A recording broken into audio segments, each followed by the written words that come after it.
This section of the video will be about the characteristics of students with EBDs. There are 4 categories of characteristics for these students. The first that I would discuss is externalized behavior.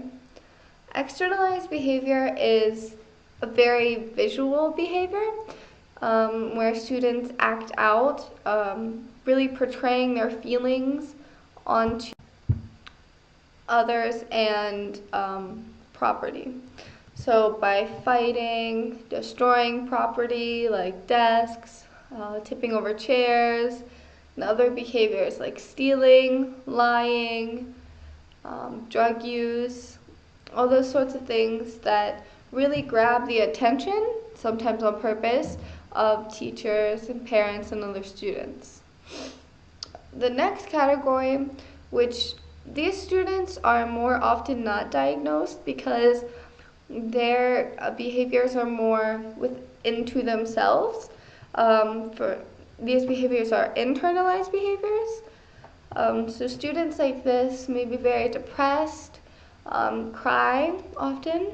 So this might be a visual one for teachers, so they may notice a student crying often, or they may not. A student can be very withdrawn, not talking very much, or unfortunately they can harm themselves. The next category of characteristics is academic performance. These students have a very high absentee rate. They maybe don't feel comfortable at school, or so depressed or upset that really school isn't a big priority, so they don't attend. I personally, during my struggle, my really bad bout of depression, in the 8th grade, I missed at least 50 days of school. In the days that I went half days. In high school, I wasn't able to miss as many days, even if I wanted to, because of the 16-day rule. If you miss more than 16 days, you fail the grade and have to retake it.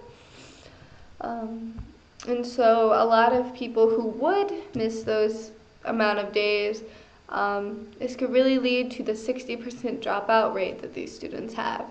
So if you have to keep repeating a grade for either absentee reasons or not doing your work, not complying, not wanting to do your work ever, not really having an interest in school, can really leads to this high dropout rate in these students.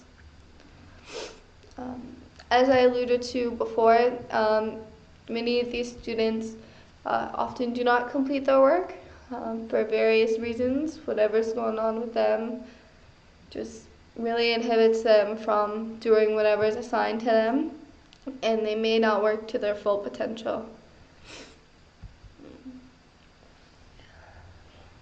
The last category of characteristics for EBDs is social relationships. One of the characteristics within the definition is that it's very difficult to build and maintain relationships with peers and teachers, which is very true. It can be very hard to build if you have like externalized behaviors that other children see. Maybe they're like, oh, that kid's angry, maybe I don't want to play with him. Or if you're really withdrawn and not really willing to talk to other peers.